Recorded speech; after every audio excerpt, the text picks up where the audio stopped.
Outer Worlds is a game that I hated playing, and it sucked, and I didn't enjoy it, which is strange coming from someone who really likes Fallout New Vegas, but there are very good reasons for that. My problem with the Outer Wilds is that your side characters are not very important. This is not a Mass Effect, this is not a Dragon Age. These characters, besides having a single little tidbit at the end of the game with a slideshow, they are not important. They don't do anything, with exception of maybe a few things where you can bypass certain skill checks if you have them in on your party. But even then, that's not enough. There's no particular like cutscene where they're actually doing something, or they don't like disappear and actually do things for the plot. They're not important, and because they're not important to the story, they are optional without being optional because they are automatically put on your team at least until you anger them enough. And because of this, I just don't like them. And this extends into every single side character's side quests. They feel pointless. Pavardes in particular feels like it's busy work. It would be one thing if throughout the story I became more friendly with these people and eventually built up to the point to where like I can actually do weird stuff like that, like plan dates and stuff. I mean that whole side quest is a little strange, but I wouldn't mind it in a different perspective. But as it is in the game is linear with like completely random tangents. That's what these side quests feel like. They feel like random tangents to an otherwise linear story. And because of how the game is built, where these side characters are not optional until you actually have them in your party, and then they become optional because they are now in your party, it feels like all these side quests are pointless. They don't have anything to do with the plot. They only add to the other characters. They don't add to your own character at all.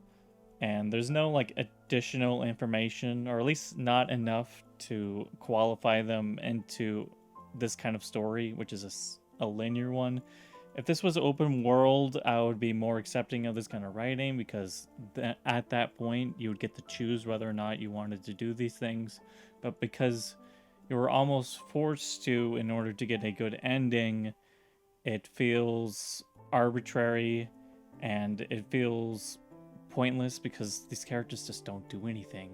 So why why would I care? Which sounds a bit overly pragmatic of me, but I think if you're going to add a character to a story, they shouldn't just be introduced real quick and then just tossed out of the story. They should be mandatory, important, and either an antithesis to your main character or reflect them in some way, or maybe add something to them with like an interesting dynamic or something along those lines. But all these characters are just your friends. That's all they are. They're not important at all to the plot. They don't really add much to your character. I hated them. I'm sorry, it's just how it is. I just hated all these characters because they just felt so pointless to the story. They felt like they could have just been like temporary side companions, and then it would have worked out much better for me. And then maybe you see them around the world. Actually, you know what? I would have preferred that. I would have preferred them be random side characters that you run into every so often, and then you do their side quests. I think honestly, that would have probably fixed them, in my opinion, because they don't add that much to the story, but if you have to go out of your way to do their stories, then that's on you. Whereas, as it is, it feels almost weirdly mandatory because they're just kind of sticking around in your party. And so you're kind of like, I really should. It feels like the game is pushing these characters onto you rather than having that happen dynamically. And yeah, I just don't appreciate it.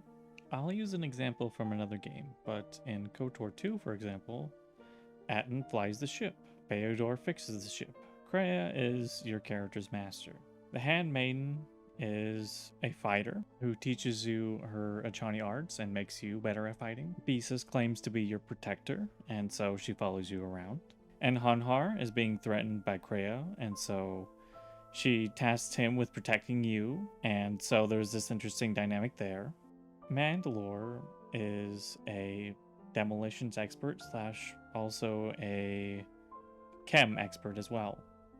They all fit a certain role within the party and also have a lot of moments where they're talking about their perspective and how they should tackle certain problems. They also have a lot of moments in the game where your entire party is together and they're deciding what to do. So everything about KOTOR 2 feels like you're playing with a cohesive team. You have team members that have certain roles within the team, and then they get together and discuss ideas with each other, and they bicker and argue or agree with each other. And it feels like these characters are actually characters. Your party feels like it has the same goals, even if how they reach them is different. And it's super dynamic, and I love how it's written. Whereas with the Outer Worlds, it feels like your team is just kind of there, and the only thing that sticks the whole team together is yourself, which, to be fair, is also the case with KOTOR 2, but they have other reasons other than weird general goals, because in the Outer Worlds, it just feels like, oh yeah, fuck corporations is the goal, whereas all the nuances and complicated situations that the KOTOR 2 team has feels like a more cohesive team, and it just feels like there's more going on, whereas Outer Worlds just feels so basic. And the reason why I compare the two, obviously, is because they were both written by the same company. Obviously, different writers, I think. Some of the same ones, but mostly different ones. But Obsidian used to be better than this, and I just find it disappointing. The reason why a character like Raoul, for example, is awesome is because one, like I've mentioned, you have to go out of your way to do it, and two, he adds a lot of context to the world without even having to do anything with the main quest. And the reason why this is good is because it's an open world game. And an open world game, what you like to do is you like to explore and you like to learn more about what's happening. And Rule does exactly that. And also with like Follow New Vegas, there's no major emphasis on you doing the main quest at all. The game really wants you to explore, gain levels, find loot, and it really enhances that with the companions because of how they work out. Cassidy tells you more about the NCR. Veronica tells you more about the Brotherhood of Steel. Roel tells you about stuff that happened in Mexico, of all places, in the Fallout universe, which I think is cool. That's interesting. Whereas with Pavardi, what does she add to the story? She adds maybe a slightly more human element to the story about the lower class versus big corporations, but after that initial conflict, that doesn't get continued at all, and it's just kind of left up in the air, which is a problem with the game's writing in general, is that there's a lot of like weird loose endish stuff that doesn't really get explained because they're going to make a sequel, and it doesn't feel like a well-contained story, and none of these characters really add that much because there's no exploration going on, or at least not that much, I should say, because how this game works is that it's you going from one hub to another that are very small areas rather than having like a wide open place like Skyrim or the Mojave Wasteland. And because of how the game is built, it doesn't really help that the characters are written the way that they are. They're written like an open world character would be rather than a very straightforward story would be. And I just can't help but dislike it.